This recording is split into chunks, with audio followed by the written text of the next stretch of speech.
how to track if your life is in or out of balance. Let me know in the comments if this is a question that you have or something that you are curious about in your own life. So don't forget that there is a free workbook that goes along with this class today. It's a 7-page activity workbook that's really going to help you guys to work through these classes. There's prompts and pages dedicated for each of the activities that we're going to do.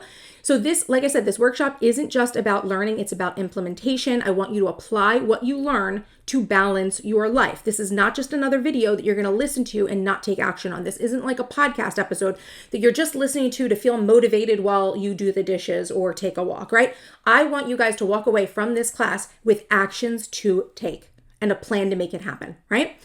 So you're going to use the workbook to complete each activity, and by the end of class, you will have a plan for your more balanced and successful life. The link to the workbook was in your emails. If you were on my email list and you registered for this ahead of time, the link for the workbook's in there. If not, I believe that I put the link to register for the workshop down below in the description box, so you can check that out. And I think what happens is if you sign up, it will forward you immediately over to the download page for now while the class is live. And then after class is live and I wrap things up, I'll have it better organized with the replay later. It's easy for us to feel when life is out of balance, right? We can feel it when life is out of balance. But is there a way to track and measure whether we are moving closer to or further from balance? The answer to me is yes. And the following activities are going to help you create a system to manage your pursuit of balance. So, getting clear on your desires. To begin with, our first activity in the workbook, so make sure your workbook is out. Let me pull my workbook up too. I know I'm teaching the class, but I should be following along in my workbook as well.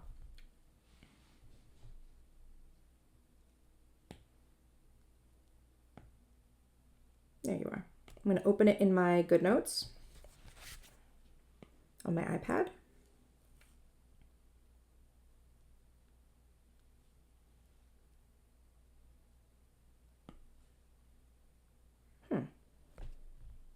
Okay, good.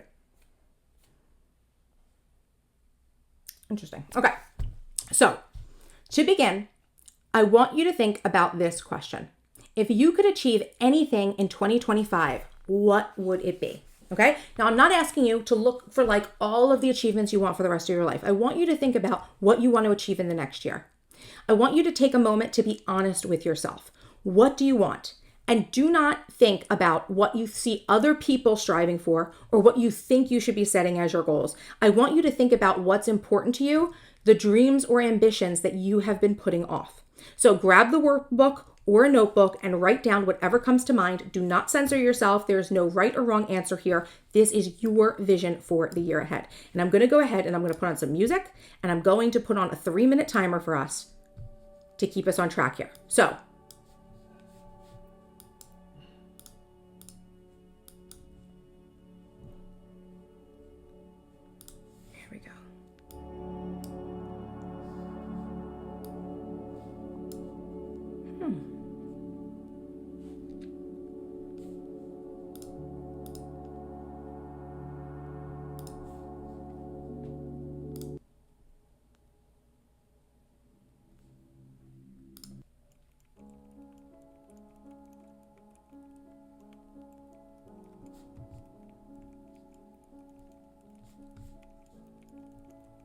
okay, for some reason, the music, I can't hear the music. Oh, there it is. Okay. Sorry if you guys could hear that and I switched a couple of songs because I didn't know if the music was playing or not. Sometimes the songs don't load.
Okay. I'm going to go ahead and leave the music on. I'll just raise it up when we get to silent portions. So hopefully you are able to get some ideas down on what you would actually like to achieve this year. Now, obviously, if you're watching the replay and you're not done yet, you can feel free to pause. But for those of us who are here live, I'm going to move us on to the next activity. And of course, you can always catch up if you need to stay on one. That's absolutely fine. So now I want us to work on correcting the imbalance that we have in our life. So let's look at where you are right now. What areas of your life currently feel out of balance and what needs to be adjusted to regain balance?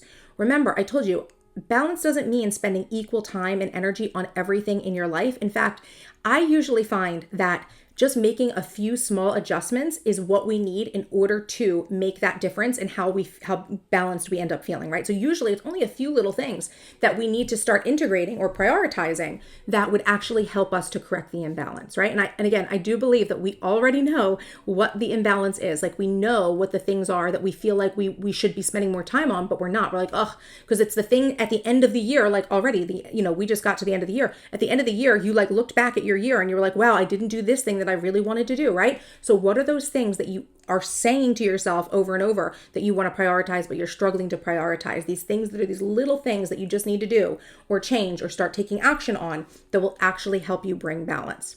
So think about the areas of your life where you feel stretched too thin or where you've been neglecting your needs. Maybe it's your health, it's your relationship or your work-life balance, or even in your personal time. So in the workbook, there is a page where you are going to be able to list this out. It's a little boxed in area where you're going to be able to say what area of your life feels imbalanced and the actions that you need to do to restore balance. So write down the areas that come to mind and then jot down like 1 or 2 adjustments that you think would help you to bring those areas of your life back into balance.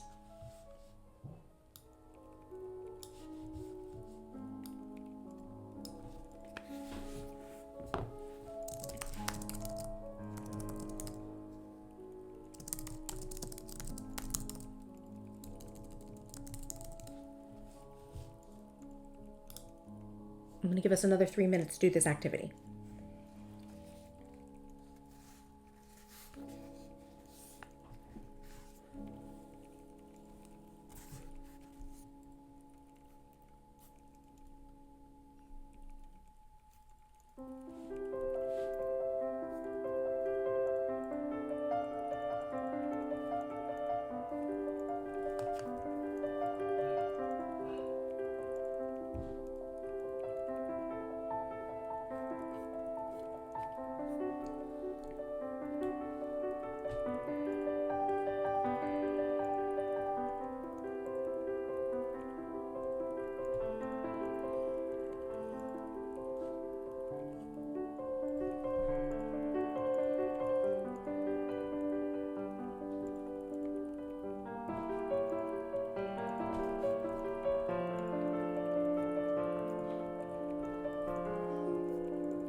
Okay, so that was identifying your areas for imbalance. And it looks like we're having some issues with the audio, so I'll turn it off then. We don't need it then.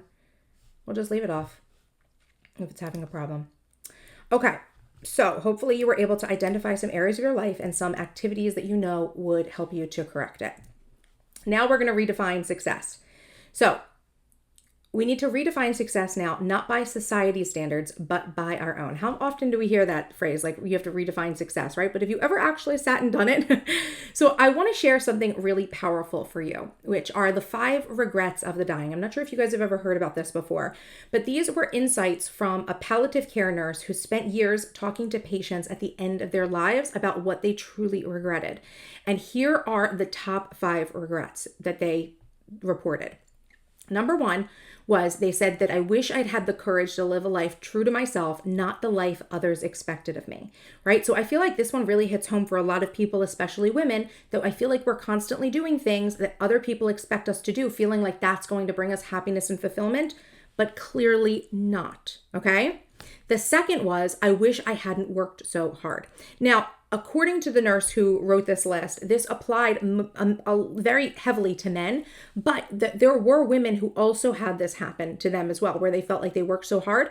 And also a way that I feel like we can kind of actually take this for our own benefit as women, if you're not the one who's like the provider in your family, is the idea that like, I wish I hadn't like kept myself so busy. Right? Like that I wasn't constantly running from this thing to that thing, like that I wasn't filling my days with needless tasks, hoping that it was going to bring me like a sense of peace, right? So that is the second regret. The third regret is I wish I'd had the courage to express my feelings, right? So again, although I feel like women tend to be very emotional, right? How often do you actually tell people the way that you're feeling? How often do you like set a boundary? How often do you, challenge people and let them know that they hurt you or that they're not being helpful or whatever you're feeling, right? This is another thing that we need to start getting better at. Number 4 is I wish I had stayed in touch with my friends. Again, I can only imagine how many of us out there, right, have lost touch with people over the years because we shifted our priorities to other things and didn't make time for people that could really, be there for us, especially like towards the end of our life, right? So in a totally different way than maybe our spouse or our children or other family members, right? So that's another regret. And the final one is I wish I had let myself be happier. And this one is so poignant because I feel like so many of us feel like happiness is the result of external circumstances. But really, right, as we grow and learn, right, about life, I think many of us, right, I have come to understand now that really our happiness comes from us. Like we have to be the one that creates the happiness for us. So we don't want this to be a regret, right, at the end of our life, right? So I want you to reflect on these regrets and really think about what resonates most to you and how you've been perhaps defining success the wrong way. And then I want you to think about your own definition of success. What is your personal definition of success and what does that success look like in your life, okay? Go ahead and write it down now. I'm going to give us 3 minutes.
Okay, so hopefully you took this time to think about what success looks like for your life, right? What you are redefining success as. Now, the last thing we want to do is we want to make this measurable. So I want you to think about the tangible ways that you can track success in your life. So this could mean like the hours of sleep that you get, the time spent with loved ones, the number of vacation days you take, or even like health markers like steps per day or meals that you've cooked at home. I want you to choose some metrics that would make you feel like you're living a balanced, successful life. So go ahead and write down all the measures that feel meaningful to you. Okay, going back to what your definition of success is, you identify what the measures are going to be that you are going to be able to track. And based on what we're talking about here in the chat live, I'm going to go give us 3 minutes for this, and I am going to put the music back on because it seems like this might be just a buffering issue. So I'd like to have the music on the replay at least. Or for those of you who are here live, if you pull back your stream just a few minutes, the audio issue with the buffering goes away.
Okay, so hopefully you came up with some measures that you are going to use and track, right, that are going to help you to determine if you are moving closer to or further from what your definition of balance is.